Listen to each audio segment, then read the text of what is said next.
नमस्कार। आयुर्वेदिक के video lecture में आपका स्वागत है। आज हम लोग लघुत्रयी को स्टार्ट कर रहे हैं। लघुत्रयी में आपका माधव निदान, सारंगधर संहिता और भाव प्रकाश आता है। तो तीनों बहुत महत्वपूर्ण पुस्तकें हैं और ये आधुनिक काल में आप समझ सकते हैं कि इनका इम्पोर्टेंस बहुत ज़्यादा है। तो जैसे मूल संहिताएँ थी चरक, सुश्रुत और अष्टांग हृदय, अष्टांग संग्रह, उसके बाद उतना ही महत्व लघुत्रयी होता है। तो लघुत्रयी उपमा दी जाती है। तो आज से हम लोग इसको स्टार्ट कर रहे हैं। जो पहली हम लोग की पुस्तक है वो क्या है? माधव निदान। इस पुस्तक का क्या नाम है? माधव निदान। ये बेसिकली निदान की पुस्तक है जिसमें रोग का निर्धारण किया जाता है लक्षणों के आधार पर। इसको हम लोग डिटेल में देखेंगे और इसकी विशिष्टता देखेंगे और कुछ इसके जो टीकाकार हैं उनके बारे में भी हम लोग जानेंगे। इससे क्वेश्चन बहुत सारे आते हैं। छोटा सा वीडियो है लेकिन बहुत इंपॉर्टेंट है, तो स्किप ना करिए, इसको पूरा देखिएगा। सबसे पहले आता है माधव निदान का हम परिचय देते हैं। क्या है माधव निदान के रचयिता जो हैं वह कौन है? आचार्य माधव है। कौन है? आचार्य माधव। इनके पिता कौन थे? इनके पिता का नाम इंदुकर था। इनके पिता का नाम क्या था? इंदुकर था। और ये किस काल की पुस्तक है? ये 7वीं सदी की पुस्तक है, यानी कि 7th सेंचुरी की पुस्तक है। तो जो लघुत्रयी की हम गणना करते हैं उसमें काल का बड़ा महत्व, इसे क्वेश्चंस भी आते हैं, तो हम इसको ये समझ सकते हैं याद करने के लिए। तो आप देखिए सबसे पहले क्या है? माधव निदान है। क्या है? माधव निदान। दूसरी पुस्तक जो है वो क्या है? सारंगधर संहिता। सारंगधर संहिता। तीसरी जो इंपॉर्टेंट पुस्तक है वो क्या है? भाव प्रकाश। भाव प्रकाश। ठीक। तो इनका काल पूछा जाता है, किस काल में ये पुस्तकें लिखी गई हैं। तो भाव जो माधव निदान है, आप देखिए यहाँ पे क्या लिखा है? 7वीं सेंचुरी। ठीक, 7वीं में, 7वीं सदी में। और सारंगधर क्या है? 13वीं सदी में। कब है? 13वीं सदी में। भाव प्रकाश क्या है? 16वीं सदी में। तो इसको याद रखिएगा। याद करने के लिए हम इसका इनिशियल लेते थे। क्या है? मासा भाई। मासा भा, भा लिखा है नहीं, भाव प्रकाश, तो मासा भाई कर लेते थे। याद करने के लिए क्या है? 7, 13 और 16। ठीक, तो ये याद रहेगा आपको। तो इस तरह से काल याद कर लीजिएगा। काल बहुत इंपॉर्टेंट है, हमेशा पूछा जाता है और वैसे टिप पे रहना चाहिए, भूलना भी नहीं चाहिए इसको। अब हम आते हैं अध्याय संख्या पे। तो कुल अध्याय संख्या क्या है? 69। कुल अध्याय संख्या क्या है माधव निदान में? 69। कुल श्लोकों की संख्या हम देखते हैं तो क्या है? 5300। 5300 जो है कुल श्लोकों की संख्या है।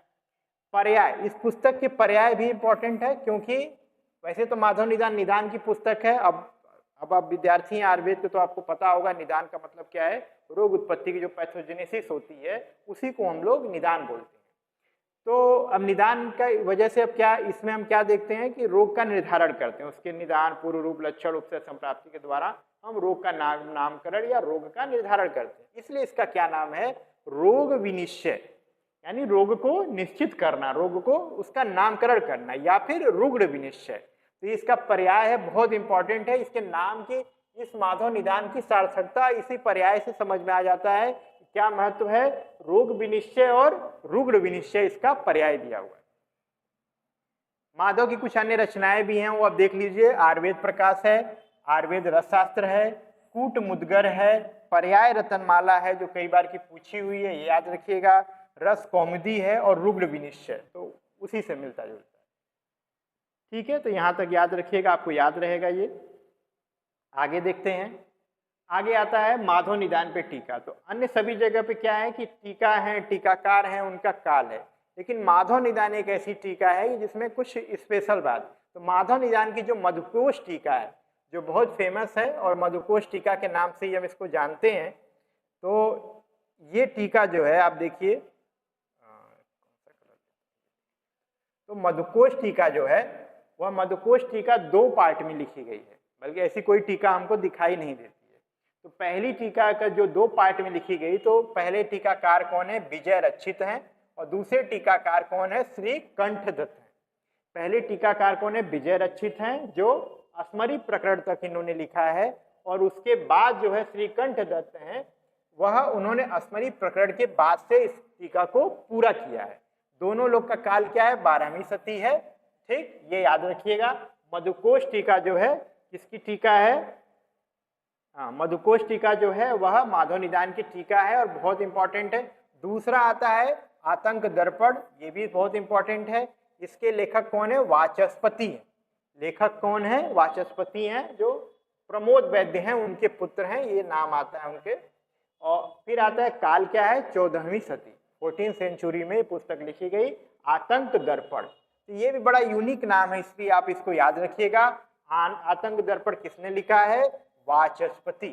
तो वाचस्पति ऐसा कुछ नाम समझ लीजिए जिनका बहुत ज्यादा आतंक था, तो उससे याद हो जाएगा वाचस्पति कौन थे। क्या लिखी इन्होंने? आतंक दर्पण लिखी है। आगे हम देखते हैं फिर क्या आता है? वैद्य मनोरमा। वैद्य मनोरमा ये भी बहुत फेमस टीका है। किसने लिखी है? श्री रामकृष्ण ने लिखी है। तो राम और कृष्ण दोनों एक साथ जहाँ पे हैं, वो उन्होंने कौन सी पुस्तक लिखी है? वैद्य मनोरमा। अब ये सोचिए, राम और कृष्ण दोनों देवता जो हैं अगर एक जगह रहेंगे तो कितना मनोहर लगेगा, इसीलिए हम लोग क्या बोलते हैं? वैद्य मनोरमा। वैद्य मनोरमा, मन को जो अच्छा लग रहा है, मन में जो रमित हो रहा है, वो क्या है? वैद्य मनोरमा। इसने लिखा है श्री रामकृष्ण। रोग विनिश्चय विवरण, ये भी एक बहुत इंपॉर्टेंट टीका है। इसको लिखने वाले कौन है? नरसिंह कविराज। नरसिंह कविराज। और इसके एक पर्याय आता है सिद्धांत चिंतामणि व्याख्या। सिद्धांत चिंतामणि व्याख्या किसने लिखा है? नरसिंह कविराज ने। कौन सी पुस्तक है? सिद्धांत चिंतामणि व्याख्या। ये याद रखिएगा। मोस्ट फेमस टीका कौन सी है? मधुकोश टीका, ये याद रखिएगा। खास बात और हो जाता है क्योंकि विजय रचित और श्रीकंठ ने दो लोगों ने मिलके लिखी है। ठीक, ये याद रखिएगा। आगे चलते हैं। आगे आता है माधव निदान पे जो आपकी हिंदी टीकाएं हैं। तो कुछ हिंदी टीकाएं अभी भी आप अवेलेबल है, आप पढ़ रहे होंगे उनको, तो बस आप याद रख लीजिएगा। सबसे जो फेमस है हिंदी टीका में सर्वांग सुंदरी, लालचंद्र वैद्य के द्वारा लिखा हुआ है। किसके द्वारा लिखा हुआ है? लालचंद्र वैद्य के द्वारा लिखा हुआ है। और अष्टांग हृदय पर जो टीका लिखी जाती है वो क्या है? सर्वांग सुंदरा। सर्वांग सुंदरा किसने लिखा है? अरुण दत्त। ठीक है, आइए डॉक्टर साहब बैठिए। अरे कुछ आयुर्वेद भी ग्रहण करिए। ठीक है। फिर क्या आता है? विद्योतनी व्याख्या। विद्योतनी व्याख्या में क्या आता है? किसने लिखा है? सुदर्शन शास्त्री ने लिखा है। सुदर्शन शास्त्री ने लिखा है। फिर क्या आता है? विकासनी व्याख्या। विकासनी व्याख्या किसने लिखी है? दीनानाथ शर्मा शास्त्री ने लिखा है। सरोज अभी आप रविंद्र त्रिपाठी की पुस्तकें पढ़ते होंगे, पदार्थ विज्ञान बहुत अच्छी पुस्तक है इनकी। रविंद्र त्रिपाठी ने एक टीका लिखी, उसका क्या नाम है? सरोज, याद रखिएगा। ब्रह्मानंद त्रिपाठी की भी टीका उपलब्ध है, अभी आप पढ़ते होंगे। क्या टीका नाम है? विमल मधु धारा। विमल मधु धारा। तो आप नाम याद कर लीजिएगा, रवि दत्त जी के साथ सरोज और ब्रह्मानंद त्रिपाठी के साथ क्या है? विमल मधु धारा। और फिर आता है शारदा व्याख्या। शारदा व्याख्या किसके साथ है? शारदा चरण सेन ने लिखा है। तो ये याद रहेगा, शारदा व्याख्या। ठीक है, याद हो जाएगा। आगे चलें। हाँ, इटालियन, इस पुस्तक का इटालियन अनुवाद हुआ है, ये भी याद रखिएगा। जहाँ पे कुछ भी ज़्यादा तो नहीं है लेकिन कहीं कहीं अनुवाद आता है, जैसे अष्टांकर आया था, सरक करके आया था, चरक इंडियनास आया था। तो वैसे अनुवाद वाली पुस्तकें जो हैं आप याद रखिएगा। तो क्या अनुवाद है? इटालियन अनुवाद है। किसने लिखा है? मारियो वेलेंड्रियन। 1913-14 में लिखा हुआ है इटालियन अनुवाद, याद रखिएगा। और अंग्रेजी अनुवाद जो है 10 चैप्टर में डॉक्टर मुलेन ने किया है, ठीक, 1974 में। तो याद रखिएगा, इजी है। ठीक है, माधव निदान का। फिर आगे चलते हैं। माधव निदान का वैशिष्ट। वैशिष्ट क्या होता है? कुछ विशेष योगदान, मौलिक योगदान जो यहीं पे वर्णन हो, या फिर उसका बहुत ऐतिहासिक महत्व है या चिकित्सकीय महत्व है, तो उसको हम लोग याद करेंगे, पढ़ेंगे और ये भी जानेंगे कि वो एग्जाम में किस तरह से उनसे क्वेश्चन बनते हैं।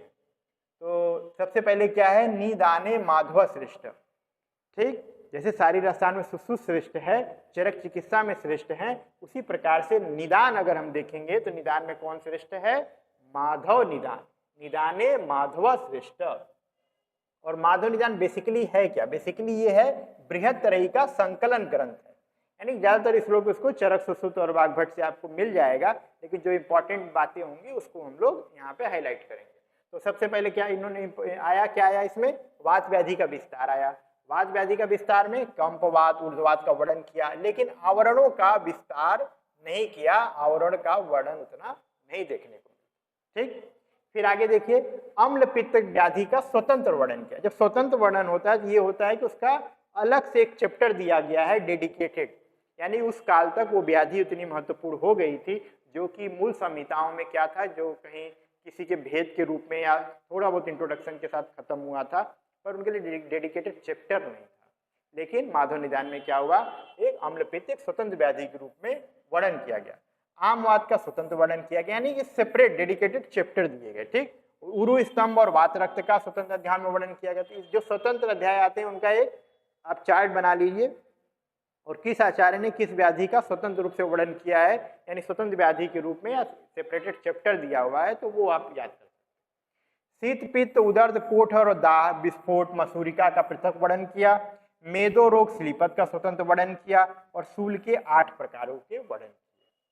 ठीक, तो माधव निदान चूंकि ज्यादातर आपके जो भी हम चिकित्सा पढ़ते हैं काय चिकित्सा में, वो सारी व्याधियों के जो निदान पंचक हैं वो आपको माधव निदान में 100% मिल जाते हैं। अब आगे चलें। आगे आता है गुल्म से पृथक स्वतंत्र, गुल्म से पृथक शूल का वर्णन किया।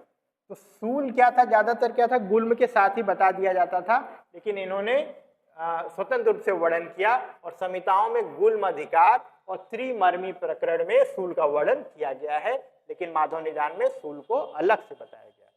ठीक, कुंचन नामक एक नेत्र रोग जो कि पहले सुश्रुत संहिता अन्य संहिताओं में कहीं वर्णन नहीं है, कुंचन नामक नेत्र रोग का सर्वप्रथम वर्णन माधव निदान में किया गया। परिणाम शूल अन्नद्रव शूल, ये भी बहुत इंपॉर्टेंट है, इसका भी वर्णन किया गया। विजया शब्द से, ये बहुत इंपॉर्टेंट है, देखिए एक एक लाइन इंपॉर्टेंट है। विजया शब्द हरितकी के लिए आया है, भांग के लिए नहीं। ठीक, विजया से जनरली हम लोग क्या समझते हैं, भांग या भंगा के लिए प्रयोग किया जाता है, लेकिन हमें अब पता है कि जो माधव का मत है, माधव जी क्या बोलते हैं कि विजया का मतलब आप भंगा मत लीजिए, विजया का मतलब हरितकी होता है। ठीक, विजया हरितकी का पर्याय, ये विशेष बात की याद रखिएगा। फिर आता है स्त्री रोग का वर्णन 6 अध्यायों में किया। वो 6 अध्याय क्या थे, अश्रिक दर, योनि व्यापद, योनि कंद, सूतिका रोग, स्तन रोग और स्तन्य दुष्टि। तो स्त्री रोगों का 6 अध्यायों में अलग से वर्णन किया। ठीक, नेत्र रोग में कुंचन नामक व्याधि का वर्णन जस्ट रिपीटेड लाइन है, ये हो गया। स्त्री रोग संबंधी मतलब अश्रिक दर, योनि कंद, ये सारे जो हैं आपका अलग अध्याय जो वर्णन किया गया है उसी के बारे में चर्चा। ठीक, याद रहेगा। कभी कभी डायरेक्ट जो लाइन लिखी है उसी से क्वेश्चन आता है। कुंचन नामक व्याधि का सर्वप्रथम किसने वर्णन किया, माधव ने वर्णन किया। किस कहाँ की व्याधि है, तो नेत्र रोग की व्याधि है, तो ये आपको पता होना चाहिए। ठीक, फिर आगे चलें। आगे आता है स्वतंत्र, कुछ मैंने लिस्ट बनाया है, आप भी अपने हिसाब से बना सकते हैं। तो क्या है, जैसे आमवात है, कुछ स्वतंत्र व्याधियां जो हैं, आमवात है, मसूरिका है, मेदो रोग है, अन्न द्रव्य शूल है, अन्न द्रव शूल है, ठीक, श्लीपद है, परिणाम शूल है, शीत पित्त है, मसूरिका है, मेदो रोग है, ठीक, अम्ल पित्त हो गया और उदरद। ये कुछ स्वतंत्र व्याधियों का आचार्य माधव ने वर्णन किया है। ठीक, तो ये बेसिक इंट्रोडक्शन था माधव निदान का। बाकी हम रोग निदान जब हम लोग पढ़ेंगे डिटेल तो एक एक व्याधि का अलग से पढ़ेंगे। तो ये अभी हिस्ट्री ऑफ आयुर्वेद का पोर्शन है और 1 या 2 क्वेश्चन इसके बेसिस से आता ही आता है, मतलब लघुत्तरी तीनों को मिला करके 2 या 3 क्वेश्चन आपको मिलना ही मिलना है, इसलिए इसको अच्छे से पढ़िएगा। बहुत छोटा है, 2-3 बार दोहराएंगे तो याद हो जाएगा। और अगर आपको मैटर समझ में आ रहा है तो चैनल को लाइक करिए, सब्सक्राइब करिए। Thank you.